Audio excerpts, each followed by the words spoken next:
What began as a fit of rage, provoked by oppressive supervisors, became the rallying cry for a movement against technology far greater than any other in 19th century England. At times retreating into the shadows, and at others capturing the national spotlight in America, this rebellious creed has persisted through the ages.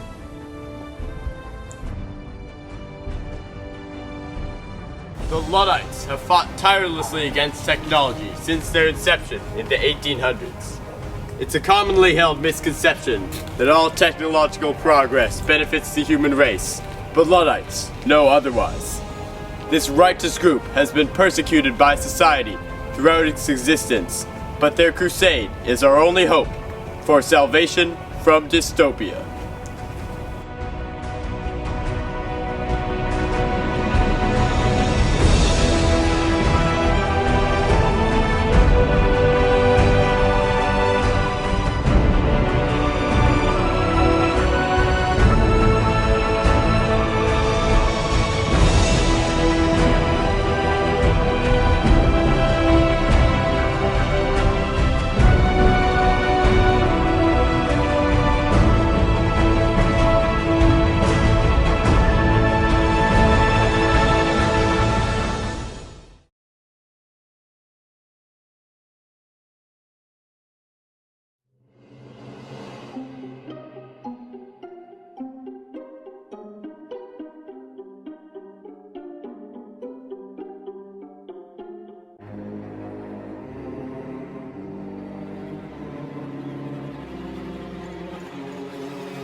In roughly 1760, humans worldwide began to harness the power of steam, coal, and water to mass-produce goods.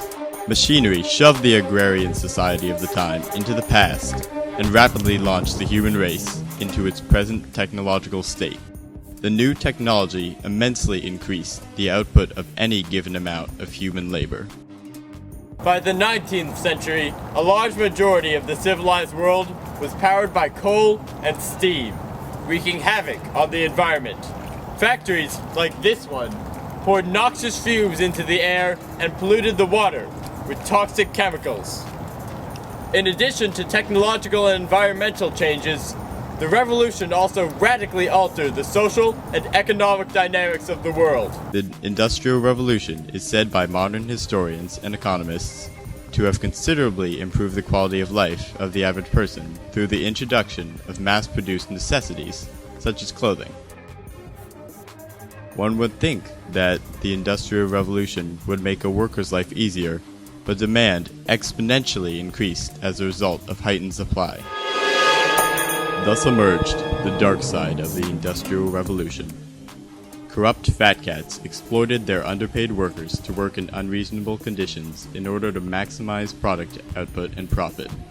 Textile production, an industry that emerged dominant through their use of industrial manufacturing techniques, sprouted thousands of smoke-billowing factories across the globe from acres of farmland in order to fulfill the populace's newfound, insatiable need for clothes. Within these factories, the hands of skilled artisans were beaten bloody by long hours at machines before being replaced by those of inept drones who would accept less pay. Most submitted to this brutal subjugation, but a select few put their foot down to take a stand.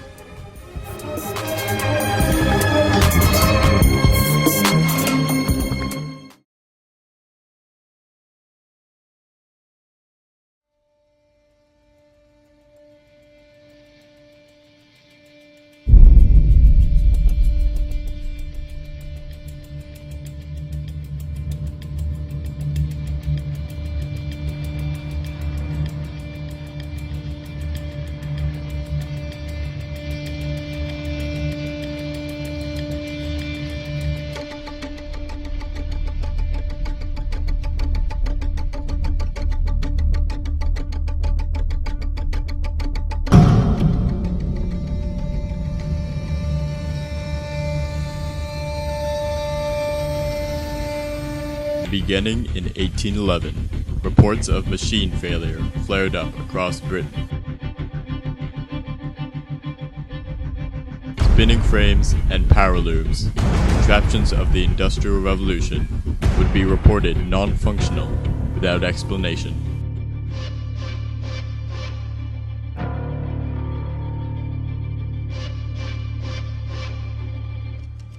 Finding their origin in Nottinghamshire, these accounts struck fear in the hearts of industrial corporations.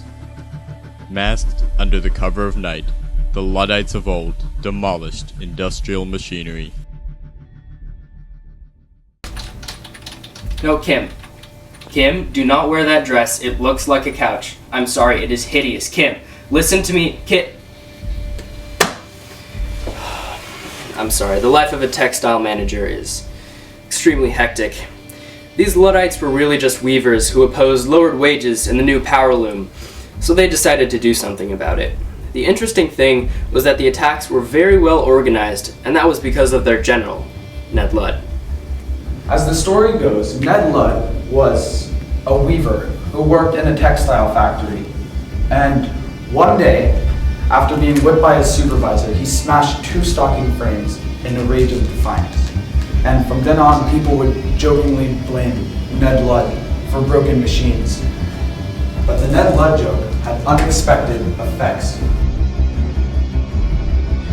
Even though the Luddites were composed of a few hundred men, their attacks were so well coordinated that you couldn't believe that they didn't have a leader.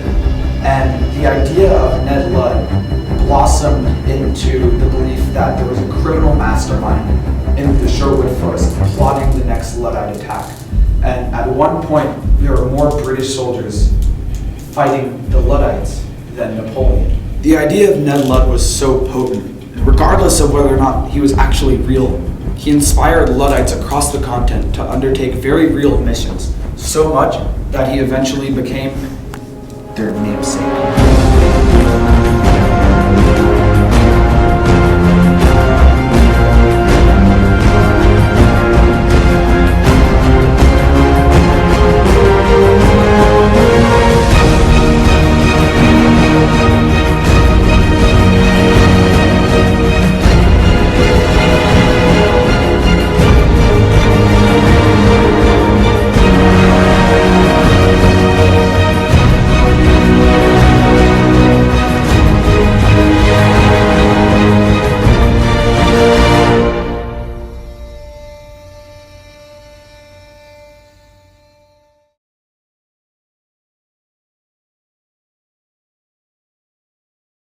After the active Luddite rebellion of the 19th century, Luddism faded into the background.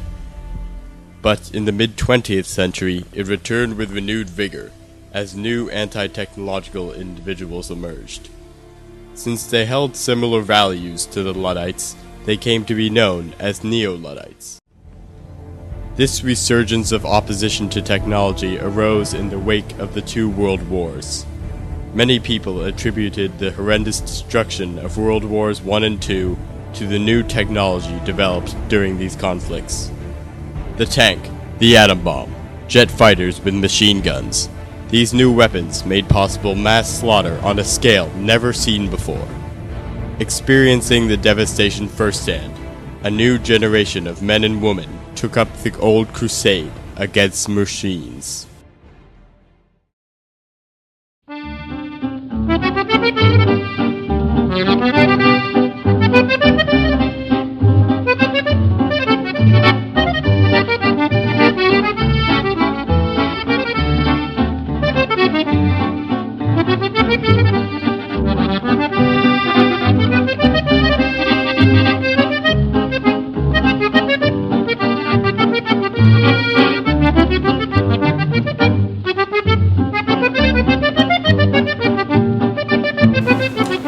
Je baguette if it's Jacques, English, if you please. Pardon me. The Industrial Revolution profoundly changed warfare.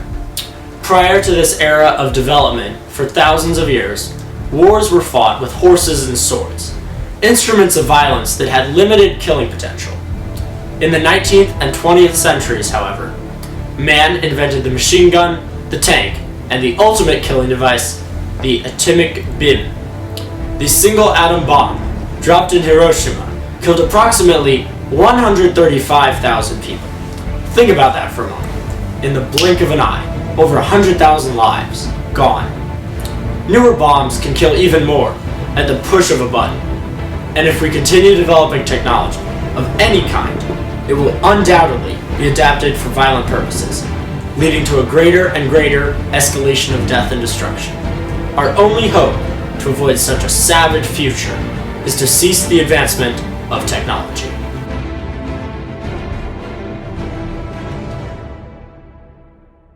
Today, the term Luddite is used liberally, even as slang.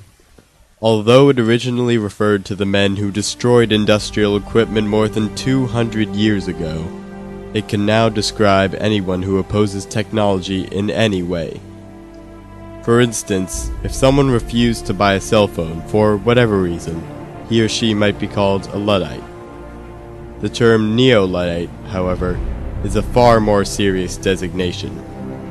It refers to those in modern society who strongly believe that the very principle of technology is detrimental to the future of humanity. These people resist the rapid technological progression and advancement that defines the new computer age of today. While Neo-Luddites disagree with the moral and ethical values of technology, many aren't ultimately opposed to its existence. Their only concern lies in the change in widespread societal values that new technology brings and the social impacts via the overuse of novel inventions. For example, they might have an electric toaster in their home, but not cable television. Despite this tolerance, their primary belief remains. These men and women resent the inequality, violence, and environmental destruction brought by technology and industrialization. To prevent these effects, various famous Neo-Luddites have proposed a set of guidelines to mitigate the damage technology could cause. Technology is a process that must be democratic in order to be successful and beneficial to the human race. The advancement of technology should not make any significant changes that impact the world on large scales, causing violence and destruction, but should instead benefit quality of life, such as with new medical technology. The Neo-Luddites believe that technology should have minimal changes that can be reversed if the consequences become a threat to the success and safety of society.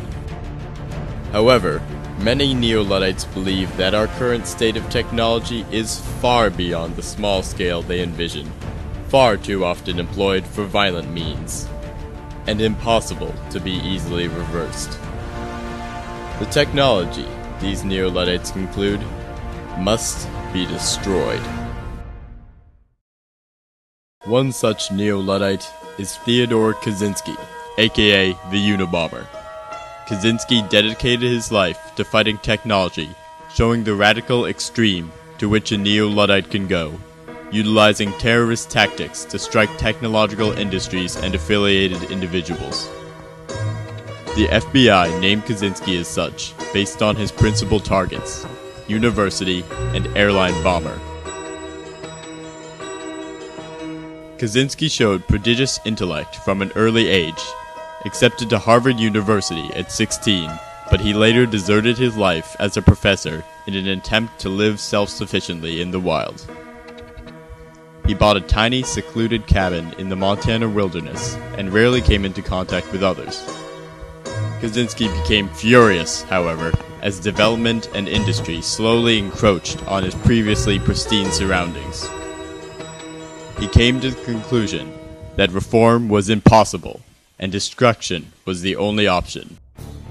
In his manifesto, sent to media outlets as a list of demands, Kaczynski states, "We are going to argue that industrial technological society cannot be reformed in such a way as to prevent it from progressively narrowing the sphere of human freedom. Until the industrial system has been thoroughly wrecked, the destruction of that system must be the revolutionaries' only goal." Kaczynski began sending bombs to executives of airlines, and professors of technological and industrial subjects at universities using more and more sophisticated bombs. The Unabomber's ultimate target was American Airlines Flight 444, a Boeing 727 carrying 78 people. The bomb, however, failed to detonate. Eventually, the FBI found and arrested Kaczynski, but before they did so, 3 people were dead and 22 others were wounded. Established in 1978, Big K Soda hit the market, blowing away expectations. Critics raved. This soda is the bomb. And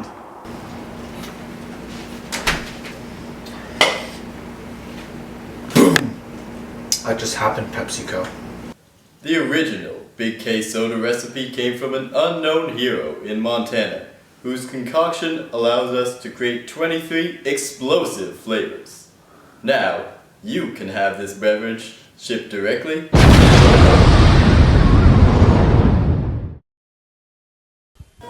Kaczynski was unable to capture the support he desired, but he certainly brought back attention to the idea that technology may not be entirely benevolent. With the costs of his message in mind, we will investigate whether Kaczynski's claims of social detriment hold true today. In his manifesto, Kaczynski claims that the Industrial Revolution and its consequences have been a disaster for the human race. They have destabilized society, have made life unfulfilling, have led to widespread psychological suffering, and in the third world, to physical suffering as well, and have inflicted severe damage on the natural world. The continued development of technology will worsen the situation. It will certainly inflict greater damage on the natural world. It will probably lead to greater social disruption and psychological suffering, and it may lead to increased physical suffering even in advanced countries. The continued advancement of computers creates monumental amounts of electronic waste, a large part of which is sent to third world countries like India, where poor men, women, and children make a meager living by picking apart the old electronics. Hazardous chemicals such as lead poison the land and the people. This is only one of many prominent examples where proliferation of new technology in wealthy countries leads to suffering in poorer countries. The continued trend of disposable technology can only mean that this disparity between the rich and the poor will become more severe. Remove technology from the equation, and the problem is gone. Technology will continue to perpetuate inequality and environmental ruin unless society heeds the Luddites' message. People may neglect to recognize the importance of Kaczynski's crusade in light of his apparent insanity, but literary examples provide credible warnings that contain the same message.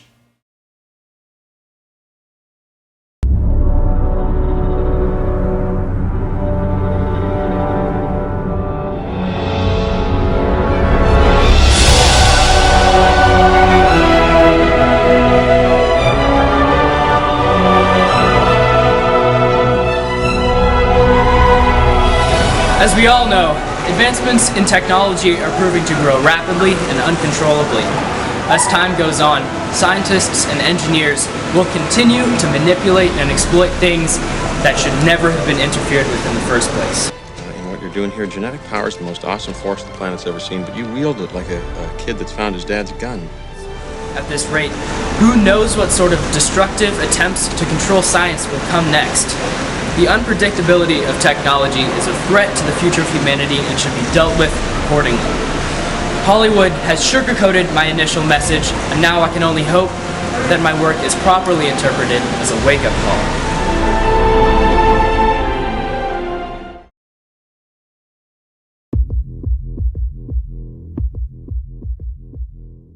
Ray Bradbury's original novel, Fahrenheit 451, depicts the most compelling example of the dystopian future from which Neo-Luddites acquire their fear and hatred of technology. In the futuristic society described by Bradbury, technology has disbanded the personal bonds that make us considerate and compassionate, essential traits that we, as humans, cherish. The televised programs, which provide day-consuming entertainment for almost all people in the novel, highlight the passive and self-centered lifestyle into which both Bradbury and the Neo-Luddites believe technology will lure humans. The future society of the novel abandoned the intellectual culture Western society prides itself in today. They declared all books and other written literature to be incinerated, leaving the hypnotizing seclusion of the TV room their only option for recreation.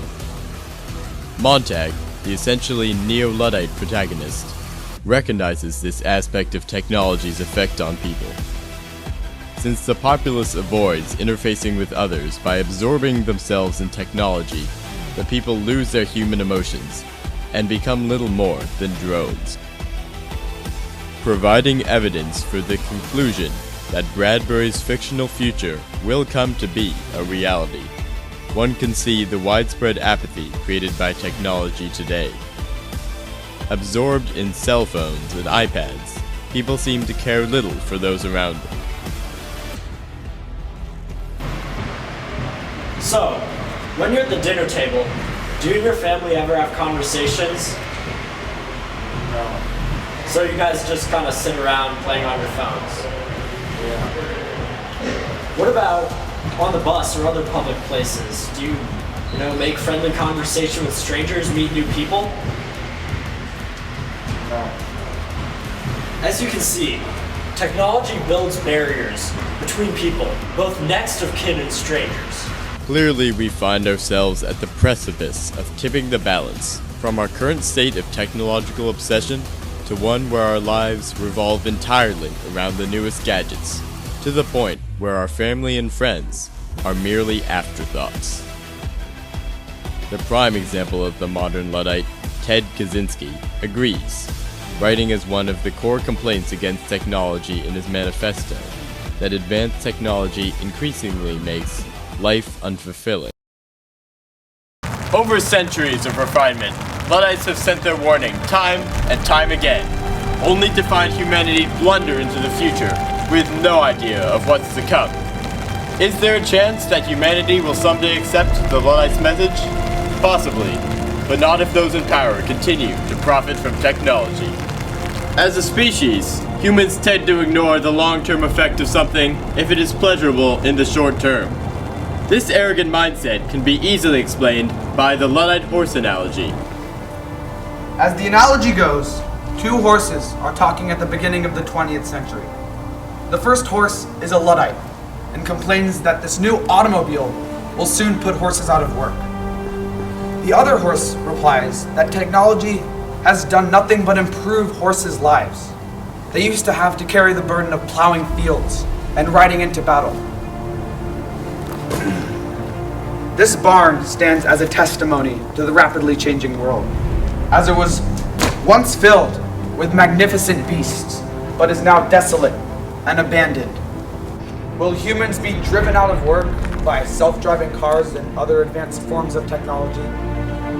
Will technology continue to ravage nature, just as Ted Kaczynski observed? Will technology run rampant, out of our control, just as it did in Jurassic Park? And most importantly, will technology drain from us all that is human and reduce us to lifeless, unfeeling husks, just as it did in Fahrenheit 451? Today, humanity finds itself at a crossroads.